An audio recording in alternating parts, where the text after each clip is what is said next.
One of the biggest conversations happening right now in SEO, as well as the public at large, is all around AI and the role that AI is playing in the changing digital landscape, how it's impacting our jobs, and how it's impacting our lives. And last week, I had the opportunity to attend a talk all about thought leadership in the age of AI. And I thought it was really interesting because when we went around the room and introduced ourselves and talked about why we were attending this talk, all of the people who attended had something different than they were looking to take away from it. So, some people were looking to figure out what type of content to create. Some people were just curious about how to use AI to improve their website and to improve their online visibility. And so, we sort of had people who were looking at two sides of the coin in a talk about something really specific. And so, it made me realize that often when we're talking about AI and SEO, there's sort of two sides that often get confused and conflated with one another. So in today's video, I'm going to be breaking down the difference between AI for SEO and SEO for AI. And again, these things may sound very similar, but at their core, each of them are very different. So today, again, I'm going to be breaking down how you can leverage AI for your SEO while also talking briefly about how you can optimize your website to perform better in AI search. I've been working in digital marketing and SEO for the last 10 years, and there has been nothing constant but change. There's always something new, there's always some change. We've gone through many iterations of how Google presents search results to users and AI overviews, LLM searches, things like Search GPT, now even having the opportunity to use tools to help enhance our SEO is simply a part of the journey. So a lot of people love to claim that this, that, and the other is the death of SEO. The latest thing is that AI is killing SEO, and it truly couldn't be further from the truth. So again, today I'm going to be breaking down both sides of the AI and SEO coin. So first, we're going to start talking about what is SEO for AI. And one of the biggest changes that's really happened in the SEO landscape over the last year or so is the introduction of AI overviews, as well as the prevalence now of these sort of GPT style search engines. So things like Perplexity, Gemini, Search GPT. The AI overviews are now essentially fully rolled out. Most people will see and experience these when they make a search. It's where at the very top, Google is pulling from multiple references to be able to provide a holistic answer that goes into a little bit more detail, but is essentially an amalgamation of multiple different sources that would normally come up in a standard search result. So now, regular business owners, marketers, and SEOs are having to look at our SEO strategies and say, how can we optimize not just for the standard 10 blue links, but now how do we make sure that our content is showing up in these AI overviews as well as in these search engines, these new search engines that people are engaging with. So, one of the first things that I like to mention and bring up to people is that often when we're talking about search, we're primarily talking about Google. But now, with these new search engines, the AI driven search engines, they are using their primary source for pulling information is Bing. So, one of the first things that we are now doing with all of our clients is ensuring that their websites are indexing and ranking in Bing as well as Google. So, this first step, and I think it's a good mindset to have regardless, when you're starting to interact and engage with these new types of search engines, is that it's all about diversification. Before, you were looking just at how do I optimize my website? How do I make blog posts or service pages? Now we're looking at how do I rank in Bing and Google? How do I make multimedia and interactive content, things like YouTube videos? These are now being used and pulled into the AI overviews and being referenced in the AI search engines. So we're now having to look at our strategy very differently to not just focus on one place, but to look at our online visibility and our digital footprint more holistically. I personally think that this is a really good thing. I'm a fan of never putting too many eggs in one basket, whether that's one particular keyword or only on your site. You should always be looking to say, how can we diversify and show up in the places where our ideal customer is? So that's one of the sort of first things, is starting to look at that diversification. Something that you can really easily do for that is something like creating a YouTube video, publishing that on YouTube, leveraging that content for a blog post, sharing that on your Google business profile. All of these will allow you to diversify that footprint. And so there's also a lot of conversation, and I might make a separate video about this, around, is there such a thing as, people are calling it GEO or AI SEO? Is there something that is SEO specifically for search engines? And I think that optimizing your website and using specific tactics to show up in AI search is similar to saying, well, there's on site SEO, there's technical SEO, there's local SEO.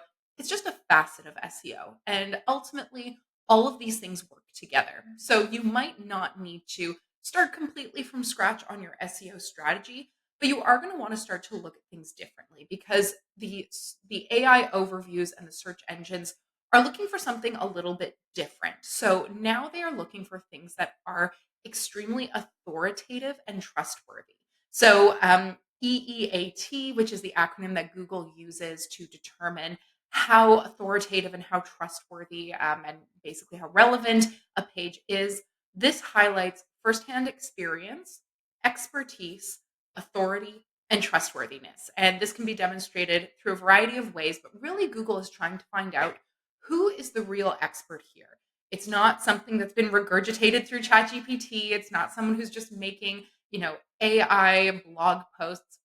It's someone who can demonstrate that they are an actual, true, and trusted expert on a certain topic. So Google is looking for those signals on your website to make sure that your content is being chosen as a trustworthy source for it to cite when it delivers that result. So you want to make sure that you're really emphasizing that firsthand experience and why you are an expert in your, given subject matter. One of the other things that it is looking for is technical strength. So things on the back end that you might not really see, things like schema markup, making sure that your blogs are formatted very succinctly, because now we're thinking, of course, what makes sense for a user to read, but also what would one of these large language models or Google understand to be able to pull a snippet from your site and use it as a reference. So you want to make sure that you have very clear question, answer, topic, information broken down very succinctly, so that users as well as these robots are able to pull that information and very easily feed it into those results. Um, you also, again, in sort of in line with that trustworthiness and authority, you want to make sure that your website demonstrates deeply that you are an expert. So you want to dive into multiple facets, because often in these results, you will get the answer to your question, but you'll also be prompted to go deeper. So oftentimes in AI overviews specifically, you'll get additional information. So you might be asking, what is a good, healthy food for your heart? You'll get that answer, but you'll also get answers about, what type of exercise you should be doing, what you should avoid, all these additional prompts for you to keep engaging and keep going. So if you provide that content, you have a better likelihood of showing up multiple times in those search results. And then ultimately, we really want to be speaking to people. And this is something that I have highlighted before, but one of the things that I have actually really enjoyed about this AI shift is that it has so profoundly put the impact and the focus back on humanity and being human and sounding real. Because anyone, again, can copy and paste from ChatGPT. That's the new low hanging fruit. That's the new basics. Now, when we're writing our content and when we're writing our blog posts, we really want it to sound natural and clear and very human and engaging. And so the AI overviews and the large language models prefer that type of information, because it shows that it was written by a real human. It doesn't want to regurgitate its own content, it wants something fresh and new. So, really, ultimately, it is about becoming an authority and demonstrating that you know enough that your website and you individually are worth referencing. You are the new reference point. So when we are creating content and information to be fed into the Google machine and to be fed into these search results, we are essentially saying, I should be the citation. I should be the reference because I am an expert. So again, focusing on authoritativeness, trustworthiness, bringing something new and relevant into the market, that's going to be one of the best ways to stand out and to make sure that you're getting that traffic from these new AI driven search engines as well as the AI overviews. So, so that's sort of on the, again, doing SEO for AI. How do we optimize our content and our strategy to be showing up in these AI driven search results? On the other side of that, which I think more people are aware of, is around how to leverage AI tools to improve your online visibility. And this is again a really interesting sort of catch 22. A lot of people are thinking, I can just use ChatGPT, I can just use Surf for SEO, and whatever it, whatever it pops out, that's my strategy. That's done. And really, again, AI at this point is more of a tool and a jumping off point than a be all and end all because AI is not sentient. I always remind people it's not a person, it's not alive. It is making outputs based on inputs. And so you still do need that human discernment, you need that human element. So when we're talking about AI for SEO, we're really talking about what are the tools in our toolbox that we can now use to make what we already are doing more efficient and a higher quality. Google will and all search engines will index and will reference AI generated content. It's not penalized, but you have to step it up. You can't just take, go into ChatGPT and say, write me a blog post about this, copy and paste it onto your website and be done. You need to go through a more intense and robust prompting process. And ultimately, you need to be able to use your own expertise and discernment to ensure that what you're producing and what you're putting out there is a higher quality. I think AI has now become really a great equalizer where previously, if maybe you weren't very good at writing, you weren't good at putting your thoughts to paper, or you needed something that had to be created and you simply didn't have the skill set, AI has been really helpful in making sure that that is now accessible to more people. But with that, now everyone can access it. So this is again that place to layer on your expertise. It's a place to layer on thought leadership and being able to think beyond just the outputs that ChatGPT or whatever tool you're using is giving you. And I think a classic example of this, one of the sort of most prevalent content AI tools out there, is called Surf for SEO. And it's a really helpful tool to make sure that you are being thorough and that you're incorporating the right amount of keywords. But there's also this side where some people will say, oh, well, I have to get a 100% score or else I'm not publishing the content. And in reality, it can often be damaging to get to that level of exact preciseness from what an AI tool is telling you is right because you lose that humanity. So really, again, using these things as a guide, using it to bring your quality up without becoming so blind to your own level of expertise that you just blindly trust an AI tool. So again, some of the common ones are, obviously ChatGPT, everyone is using. Surf for SEO is also very popular. A lot of tools are also now incorporating AI into the tools themselves. So at Searchlight Digital, my agency, we use SE ranking as one of our tools for keyword research and some reporting. They have now built in a copy section where it will analyze the graphs, analyze the reports that you have given, and create a summary of that. So these are things that can be very helpful and very efficient, but ultimately, we need to be the ones reading those reports, making a plan of action, determining how to respond to changes, whether they are positive or negative. So AI for SEO can take you so far, but it's also one of those things where you do still need that expertise and that discernment to be able to make the most of the output that you are given. So ChatGPT again can be great for ideation. It can be great for first draft.